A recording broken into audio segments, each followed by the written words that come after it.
Nagkasunod-sunod na po ang mga pagsubok ba yan o problemang kinakaharap ni former President Duterte at ni Kibuloy at ang kanilang camp. Kasi pati yung mga tauhan nila nagkasabit-sabit na rin eh. Okay? Si dating Pangulong Duterte, palapit na ho ng palapit yung issue sa ICC. Talagang seryoso ang ICC na siya ipanagutin sa di umano human rights violation. Isa lang yan na napakabigat na kaso. Sa Quad Committee ng Kongreso, idinadami na siya. Katunayan, binanggit ng warden ng Davao sa katauhan ni Kernel Padilla na alam daw niya at tinawagan pa nga siya matapos mawala. Napatay yung 3 Chinese di umano'y drug lord dyan sa kulungan sa Davao noong 2000 or 2016. Okay? Again, human rights violation, extrajudicial killing ang galawan. Si dating Pangulong Duterte, may problema na sa ICC, may problema pa rin dito sa human rights issue sa Pilipinas. Parehong mabigat. Open ang Kongreso sa investigasyon at invitation, hindi siya dumadalo. Okay? Sunod, si Vice President na kanyang anak, Sara Duterte. Mayroon ding problema. Yung kanyang 2.037 billion proposed budget for 2025, hindi ibibigay ng Kongreso. 733 na lang ibibigay sa kanya dahil hindi magandang attitude at hindi nakipag-coordinate sa mga congressman na member ng Committee on Appropriation. Parang inaway pa. Kaya hindi lang tapyas, talaga hong malaking kalahati ang binawas sa kanyang proposed budget. At ililipat na lang sa ibang departamento ang kanyang budget like DSWD at Department of Health. Ayon kay Congressman Kimbo na siyang Vice Chairman ng Committee on Appropriation na nag-imbita sa kanya para dumalo, hindi sumipot.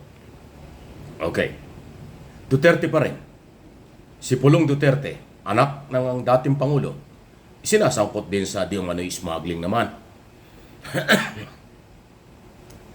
Sa customs, kasama siya di umano si Atty. Carpio, asawa ni Vice President Sara Inday Duterte. Yan po yung mga nababanggit. Hindi ko sinabing guilty sila. Binabanggit sila, inaakusahan sila na may kinalaman sa mga maaaring pang-aabuso o mabuso sa kapangyarihan ng panahon ng Duterte administration. Base sa mga testigong marap sa investigasyon sa Quad Committee.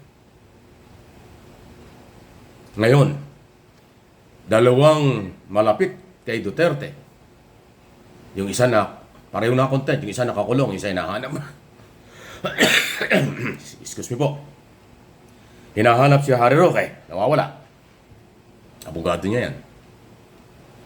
Kernel Garma, dating PCS o General Manager, na posibleng may kinalaman dahil siya tinuturong nag-utos sa pagpatay sa 3 Chinese national sa loob ng kulungan matapos umamin yung inutusan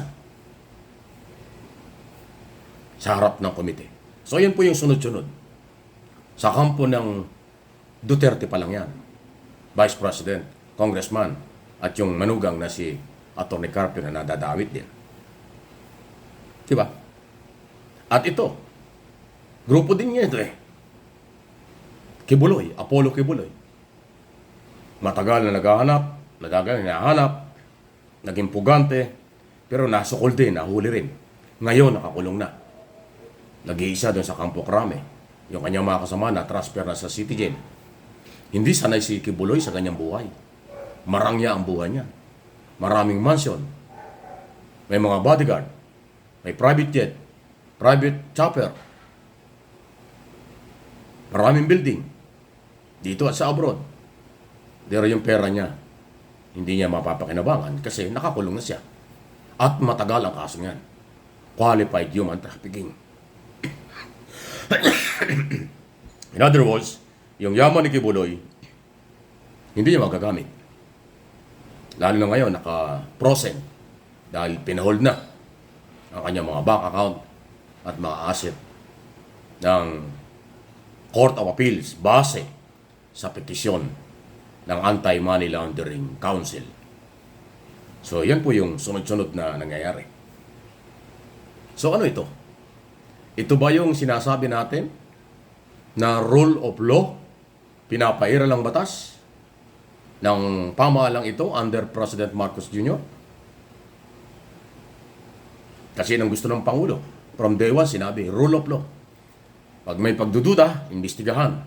Pag nakitang ebidensya, dalhin sa korte ang kaso. Ang korte, judicial body, ang harapin nila. Ayun. Kaya rule of law, due process yan. Walang human rights violation. Walang extra kung ano.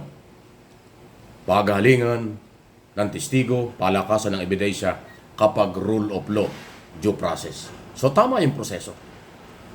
Ngayon, magugulat yung mga DDS at mga politiko ang kaalyado nila. Sasabihin, harassment.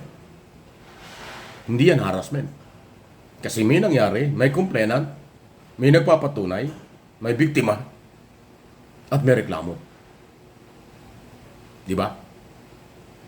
Sa akin pong opinion at analysis yun. Walang personalan dyan. Kasi nga, may pinanghugutan ang mga investigasyon dahil sa complainant na umiiyak, biktima ng extrajudicial killing ang kanilang pamilya. Kaya ngayon, mayroon pang isang problema. Hindi mamatay-matay ang iso ng impeachment. At alam naman natin, ang impeachment, ay numbers game yan. Majority ng mga congressman galit sa mga Duterte. Majority ng mga congressman hindi ho talaga maganda ang relasyon sa lahat ng mga Duterte. Ay Vice President Sara Duterte yung posibleng kasuhan ng impeachment or pagpapatalsik bilang Vice President. Kasi yung betrayal of public trust tungkol sa intelligence fund, di ba? Confidential fund na ayon sa Commission on Audit o COA, hindi malinaw kung saan ginamit ang 73 million pesos. So kung ang COA walang nakitang malinaw na dahilan kung paano ginastos, merong obligasyong ipaliwanag yan ng pangalawang Pangulo. Pero ayaw niyang ipaliwanag. Nagalit pa siya sa mga congressman. Gusto rin ng mga congressman kung anong tanong, kung ano daw ang sagot na gusto. Parang pag nagtanong daw congressman, kung ang gusto ng sagot, yung pabor sa kanila. Hindi yan. Pera ng bayan yan eh. So kaya nga papasok yung betrayal o public trust. Kapag ang pera ng taong bayan ginastos ng isang government official o ahensya ng gobyerno o departamento, hindi na ipaliwanag, betrayal o public trust yan. So ano inyong masasabi sa mga isyong ito? Iso lang po ito, opinion, analysis, interpretation, at binabalita ko sa inyo. Hindi yan fake news. Yan po ay nasa record ng Kongreso at Senado sa ongoing investigation. Nasa record ng ICC. At yung mga akusasyon, may mga nagparatang, may nagpatotoo, at yung mga nautusan ay umamin na sila inutusan binayaran kapalit ng malaging na paglabag sa karapatang pantao. Any comment, reaction sa bagay na ito? Please like, subscribe, and follow sa mga channel na ito. Sa channel ko, Mike Abe Opinions, at ito, MA Pinoy TV.